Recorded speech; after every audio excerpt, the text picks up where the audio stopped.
Hey everybody, this is Ben with Midwest Gamecrave.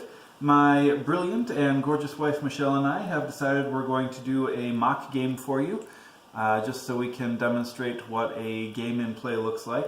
We will both be playing as both partners and as opponents and explaining to you what it is we're doing as we play the game here. So bear with us, it should be hopefully at least moderately entertaining for those of you at home.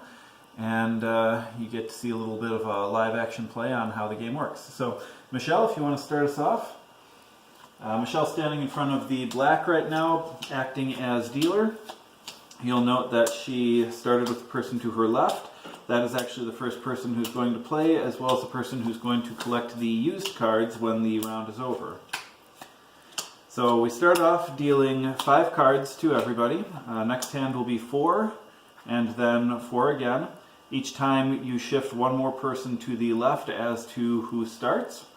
So just picking our hands up here, we're going to organize them a little bit. I'll explain to Michelle what I'm planning on doing, and then she can explain to you guys what she's planning on doing. So as you can see here, I have a 5, a 6, 2 7s, and a queen.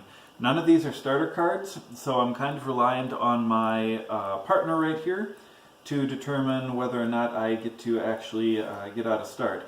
So the 7s, you can actually split them between 2 marbles.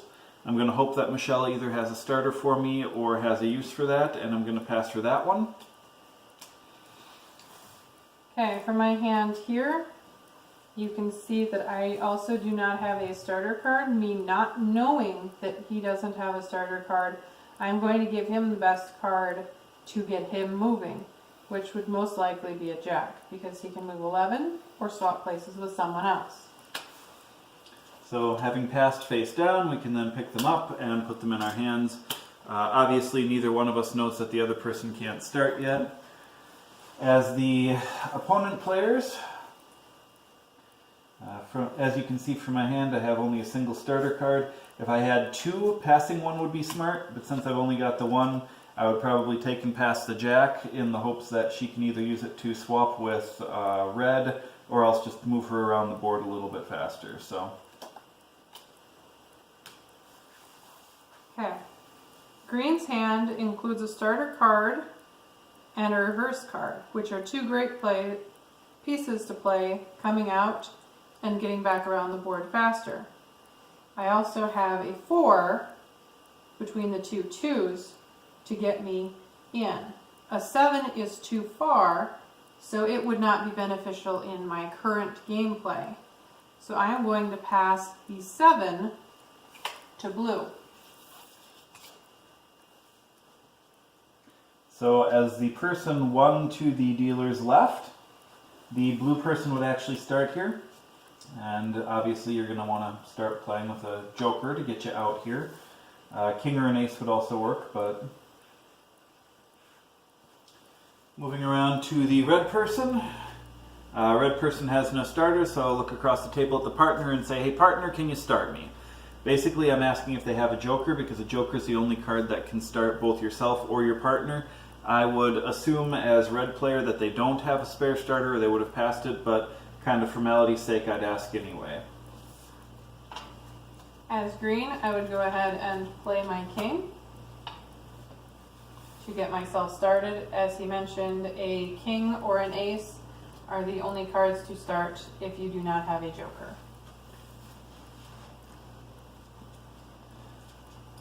As the black player, I also have no starter cards. I know my partner has no starter cards at this point, so I am also out of the first round of play, and I will pass my cards to the player to my left. Alright, as blue, I'm looking across at my partner. They obviously started, I obviously started. If I had a backwards 4, this would actually be a really great hand, because I could move backward to here, and then move 1, 2, 3 in, and then another 1, 2, 3 to the top. Since I don't have that, and I've played this game before, I happen to know that it is 8 spaces from here to the center of the board. So since I've got 8, 3, 3, and 2, I'm going to start playing that direction, and probably not worry considering the other 2 people don't have any starter cards. So red would be skipped because they don't have any marbles out. So I'm going to reverse 4, which is the only direction 4 will go. Black is also out because black couldn't start, so we wouldn't bother with them. We just skip past them for this hand. Play another 3. I'm now going to play my 2 to move forward. Ditto here. My point though, so at this point I've got 2 options. I can either go 1, 2 to the middle or 1, 2 around the corner. If the other 2 people were in play, going to the middle is kind of risky because it's like a great big target. But since it's just me and my partner, I'm pretty sure she's not going to knock me off, so it's a fairly safe play. I'm playing my second 2 to get me in. And just as a reminder, once you are in your home area, regardless of where that's at, you can't move backward and you can't jump over yourself. You have to move them up in order. So, 7. If I had another marble out, I could actually split a 7 between 2 marbles. Since I don't, I'm just going to move forward 7 spaces. 4, 5, 6, 7. Coming from the middle, I can come out on any of the 4 points. Obviously, I chose the one closest to me because it's the fastest way to get home. My remaining card is a jack. Since I have no additional cards to play and I can't move this marble forward, I would just burn the card. Goes away. So, as the player to the dealer's left, I would actually collect all the dead cards. Our house rule is you leave them face up so that we know that they're not in play, and the dealer deals out the next hand. I mentioned it once, I'll mention it again. The first hand is always 5, any subsequent hands are always 4 apiece. When you're playing with 6 people, you'll only have 2 hands. When you're playing with 4 people, you'll actually have 3. So, as blue, looking at my hand here, once again, no starters, no special cards. All these cards will do is get a person forward. So I probably pass one of them to my partner and hope she can use it. Okay. Not knowing what my partner has on his hand, what I see is I have a king, which will get me started, an 8 that will get me to the center, and a queen would take me back to here from the center, but I have a piece here that needs to be moved forward first. So if I were playing this hand out, I would probably end up coming out around red, but I have to figure out what my partner is giving me first. Looking at my partner's positioning, I can see that it is 7 to the point. I don't have a 7 to pass, so I'm going to give him a small card in hopes that it helps him move forward. As the red player, I'm crossing my fingers I've got a starter, and not only do I have 1 starter, I have 2 starters. So having lucked out in that regard and seeing that my partner hasn't started one, it's generally common sense to pass one to your partner. Taking care of yourself first is a good idea, but if you've got a spare, pass it so that both of you get in relatively similar time frames. As the black player, I once again do not have a starter. So what I'm looking at is which cards would best help my partner. I'll assume that he has a starter because I don't know what he has. And I'm going to pass him my extra 4 so that if he can get out, he can go backwards to shorten his distance around the board. Yep. So this is the black player's second deal, so it's the second person to their left, so red would actually start this hand. And red, having a ace, would definitely play it. As I mentioned before, green needs to move forward 2 to get this piece forward, so he would need either another marble out or a 7 or a 2. Since I have just that marble out right now, I'm going to go ahead and use my king and get one started. From black's perspective, I now have a starter card. I'm going to play that to get my hand started.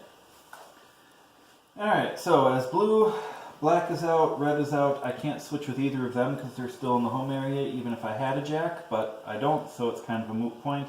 I do, however, have this wonderful little 6 right here.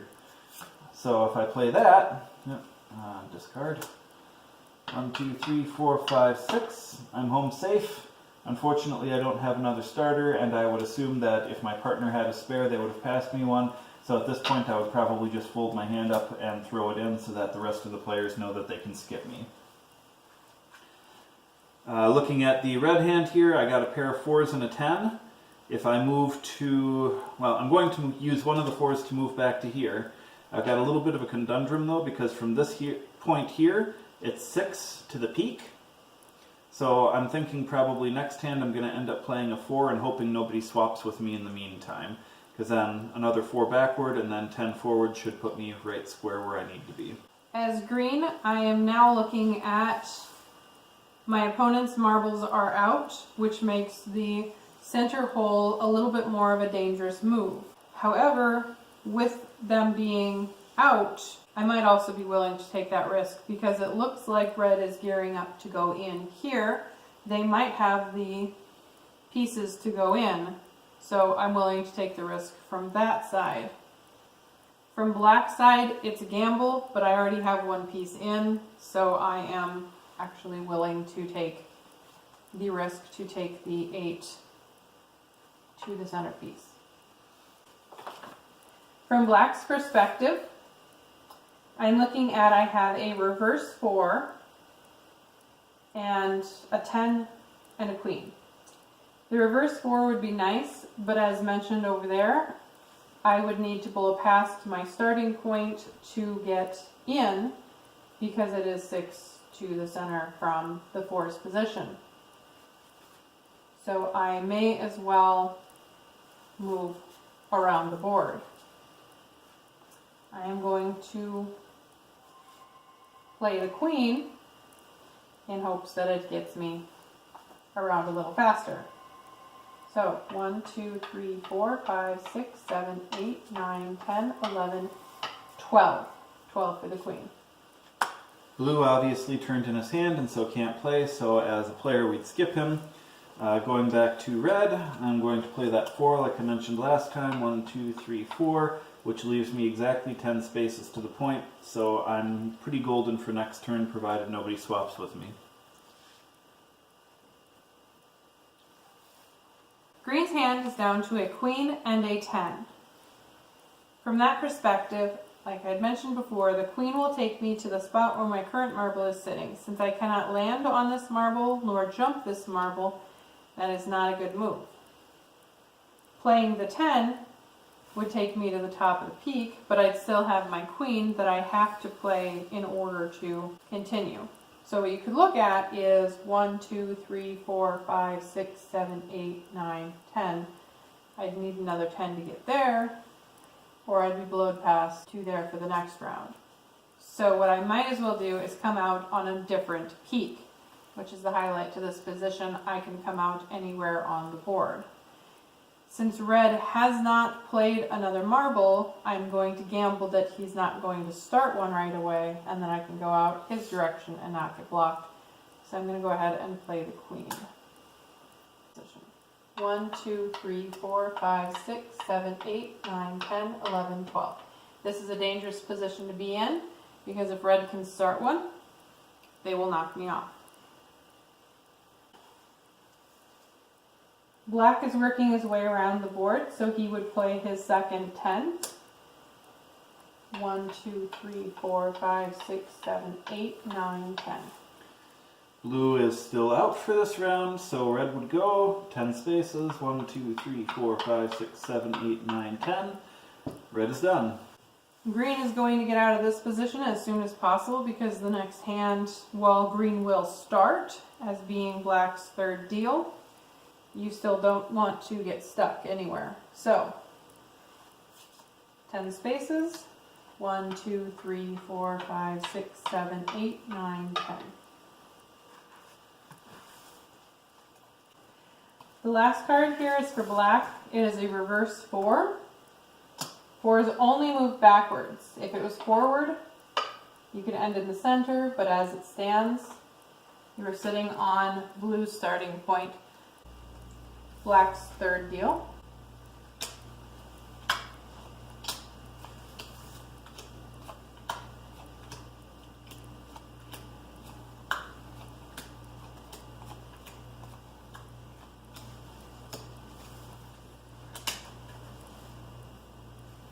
8 and a jack are left over. Those get discarded as extra cards. Everyone picks up their hand. Alright, as blue, looking at this hand, I'm going, I have one starter. I probably need it for myself. Looking at my partner's hand, it's 4, 5, 6, 7 to the middle. Usually smaller numbers are better when it comes to trying to get into your goal, so I would probably pass her the 2. Looking at green's hand, I do have 2 starters this round. So I am going to pass a starter to my partner in hopes that they can play this round. Alright, looking at red hand, got a starter, that's good. I've got an 8, that's awesome. I got a 7 and a 9, both of which are pretty decent. I'm looking at going to the center and coming back out as fast as possible. I'm going to think probably that my partner could use a 7 more than I could, so I'd pass that one. I have a king, 2 5s, and a 6 in black's hand. I'm going to have to be working my way around the board, so I'm going to want the larger numbers, so I will pass the 5 to my partner and hope that that does help them. So black's third deal, 1, 2, 3 people to black's left would be the starter. Okay, so now I'm looking at my hand here, and it's 1, 2, 3, 4, 5, 6, 7, 8, 9 to here. So I'm going to risk leaving this position here, this card here, and I'm going to play the 2 to move forward 2. So then when I play my 9, I can come out here.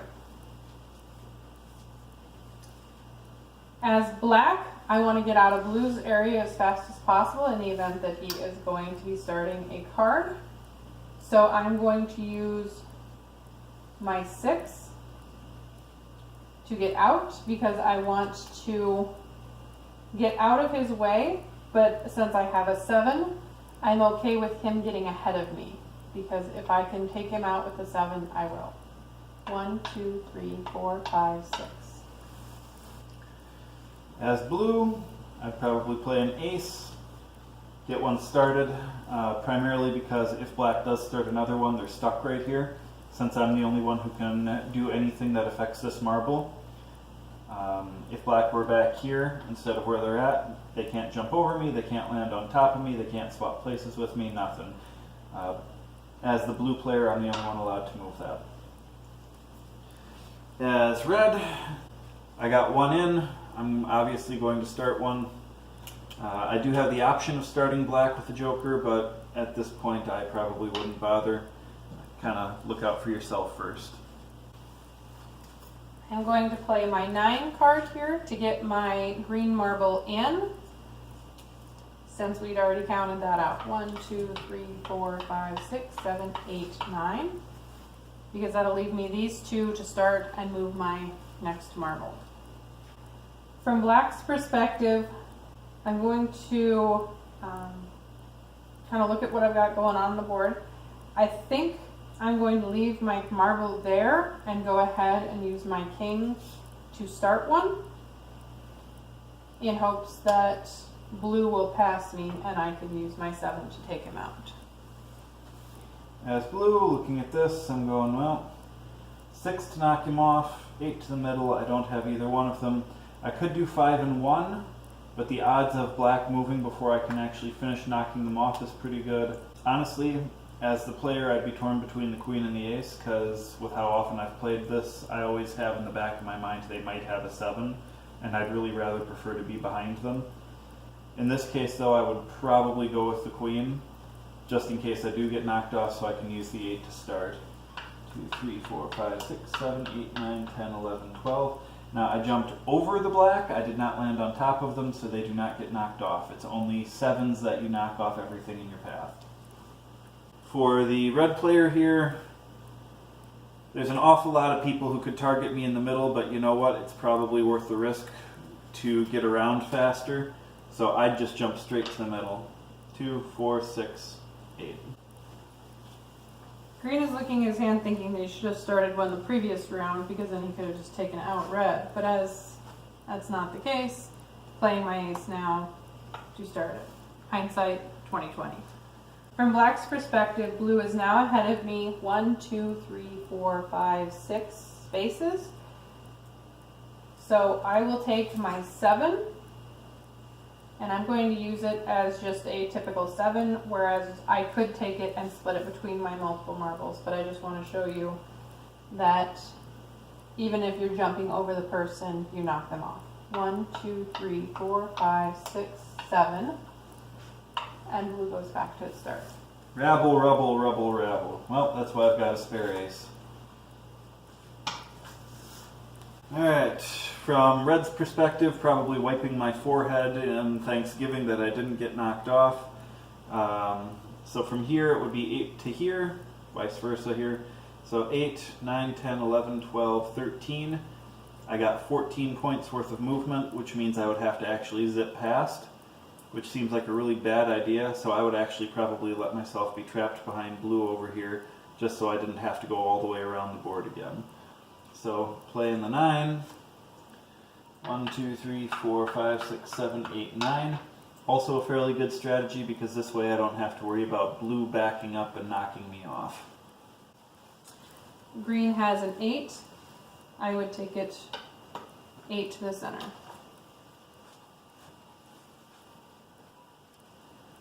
Black has a 5. 5 would put me on red's start. While red is my teammate, I want to make sure that he can get another card out, especially if he is trapped behind blue. So I would take my 5 and just move 5 spaces forward. As blue, I really wish I had another marble in play so I could keep red trapped behind me. Unfortunately, I don't, so 5 spaces forward. As red, thank goodness he had to move. 5 spaces forward, 3, 4, 5. Round is over. You'll notice that black has dealt the entire deck at this point, which means the deal passes to the person on their left, and then the person on the dealer's left will be the first person to start again.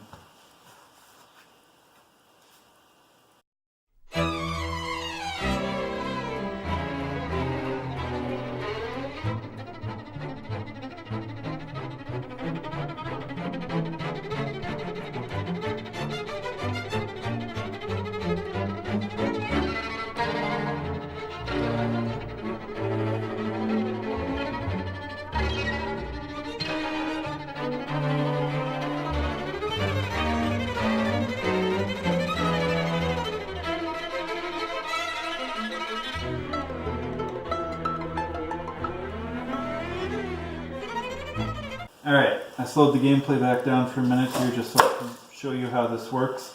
I have a jack as blue, super easy. I want to take the spot that black's in, so I'm just going to switch places. Not a problem, and play continues.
just so I can demonstrate the 7.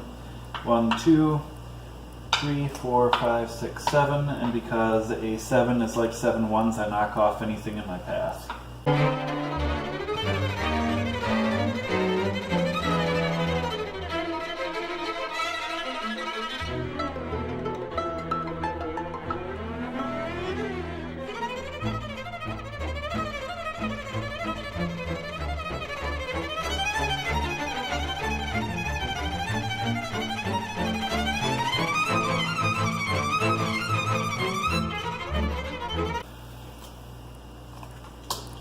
Alright, just showing you here. I have a 10 left and I am here, which means that I have to go past. 1, 2, 3, 4, 5, 6, 7, 8, 9, 10.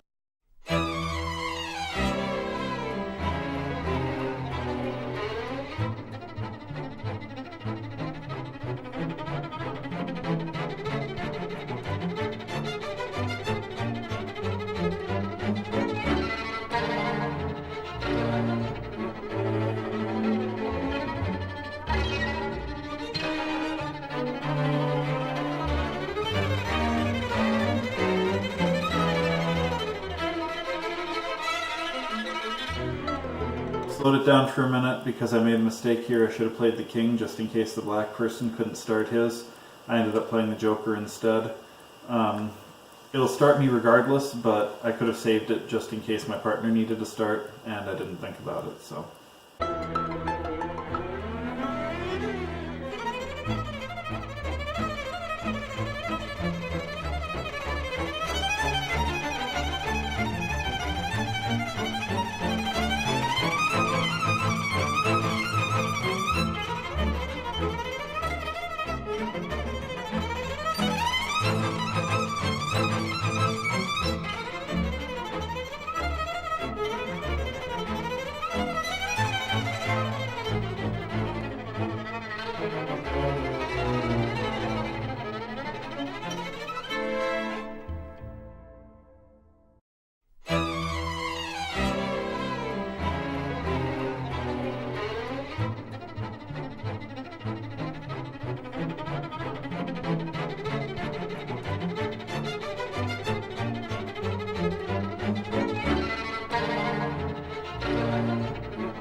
Red has now finished all of their marbles.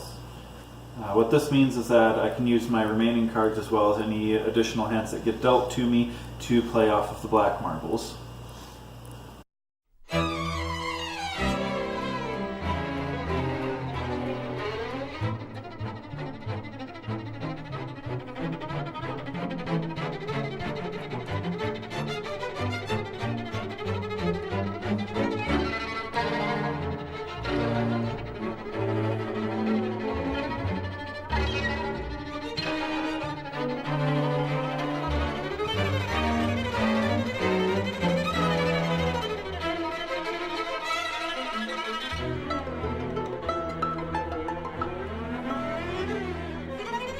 So since red and black are playing both hands on the same marbles, I'm looking at my hand going, I got a 4 and I got an ace. So I got a starter and I got a backup.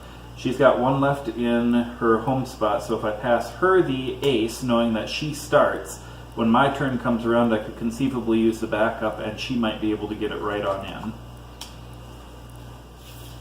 Not knowing what he has, I have 9 ace and 2 eights. I am 9 from the center and 11 in.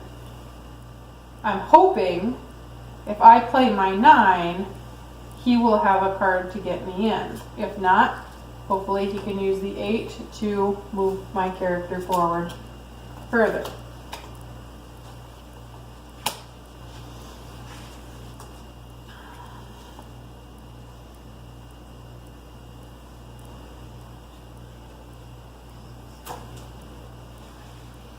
Okay, as green, I need the 10 to get in, and then I will start playing off of my partner's hand. I'm going to pass them, let's see, they need to start one after I get in. So I'm going to hold on to my 8 in hopes that we can play that.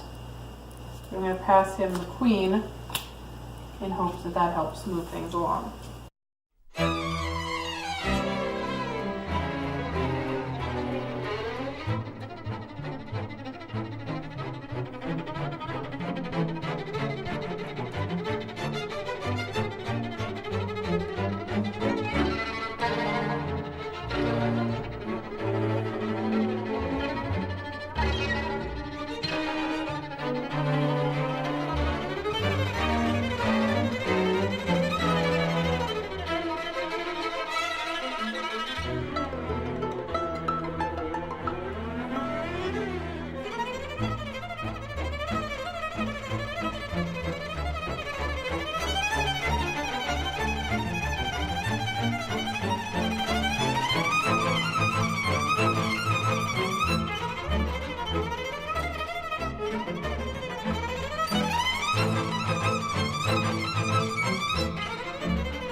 And that, ladies and gentlemen, is a game. Both blue and green managed to make it home before anyone else.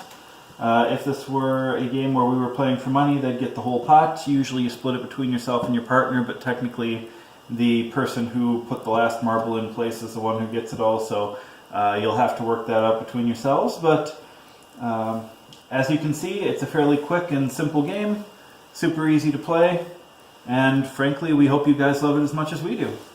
Have a wonderful day, and we will catch you around.